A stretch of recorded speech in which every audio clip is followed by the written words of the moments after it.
Oh, what's up, YouTube? It's your girl, Char. Come here with me. Come here with me. Yes, honey, you get the picture.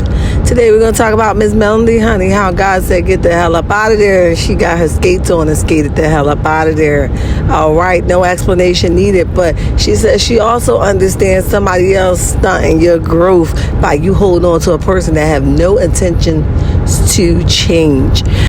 I recently saw something that grabbed my attention that says that Martell is going to be working on himself this season, and that will be okay if we knew that it was genuine. It wasn't just for the show, and it wasn't just because people are looking at him like, hey, you brother, I'm gonna need you to get yourself together because you're about to lose your job. All right, now listen, we don't want nobody to lose their job, but we want you to heal, and the only way that you can heal is you accept, acknowledge, accept, and digest, right? We need you to do that. So if we thought that it was something truly that you wanted to do, it wouldn't be played out on TV. You wouldn't need somebody to be like, look at me, I'm changing my life.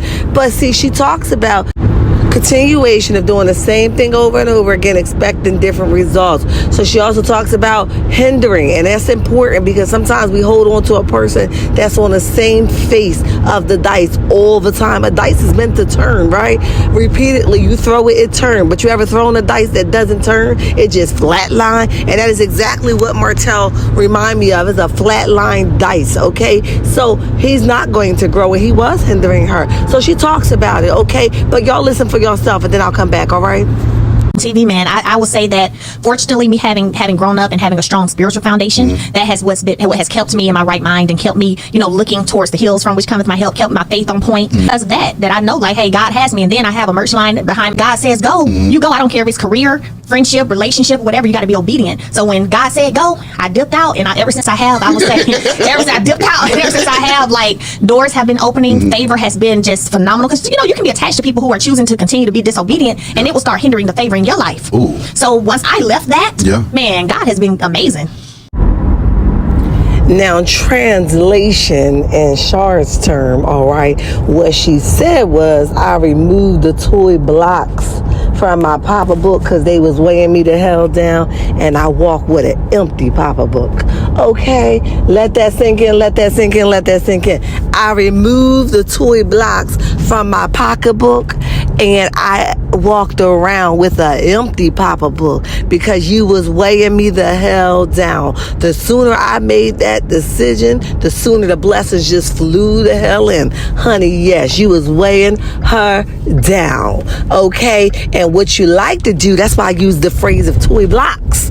You like to play games, you like to play games, you like to play games. With that being said, you have no desire to play real life, which means that marriage, kids, happily ever after, enjoying each other, retirement, vacation, and you don't like that kind of stuff. You like to play in the boo-boo, okay? But listen, continue to listen on, continue to listen on. Toy games. Toy blocks for a child. Yes, that's what we deliver to them. Toy blocks for a child. Child, listen. How did you get the courage to go ahead and leave? And was this something that you was like, I'm just tired of it? Were you fed up when you left? Was it something that you thought long and hard about? Or, what was that like? So for me, the moment that I knew that I, if anything else had transpired, that I was out, I had my last daughter, Milani, and she's 1 now. But after I had her, I remember in the hospital, I went and got in the shower, and I just started crying, and I felt the spiritual release, like it's finished. Yeah. After that, I knew if anything else goes down, I'm out. Yeah. And so as a few months went by, I just was noticing the continuation of the mental state not improving. Like, you still at step 0. You ain't even at step 2 or step 3. You still at 0. I was like, yeah, nah, this ain't gonna work, Now, translation, what she said was God has already gave her the permission to be released. Any holding on that she would have been doing would have been totally up to her. Okay, but you ever try walking around in the house with somebody that you just completely uncomfortable with, like you don't even know that bro, or that sis? Listen, that's exactly what happened. She started looking around like, ooh, the house looking strange. Woo, child. The man looking strange. Hell, the backyard looking strange. Okay, and then you just be like, nah, this ain't gonna work. I just need a fresh start, honey. This ain't gonna gonna work. So you still at what? What she say, 0? I said, child, don't put him at the 0 start point. Yeah, she said, you still at 0. Ain't nothing I can do with you. I'm gonna have to wrap this up a little bit early. Okay, I know this is what I said. I know this was what I was trying to do, but God has given me permission and I'm just not gonna go against the grain. All right, and she stepped the hell on. You got to accept that thing, Marty Ma.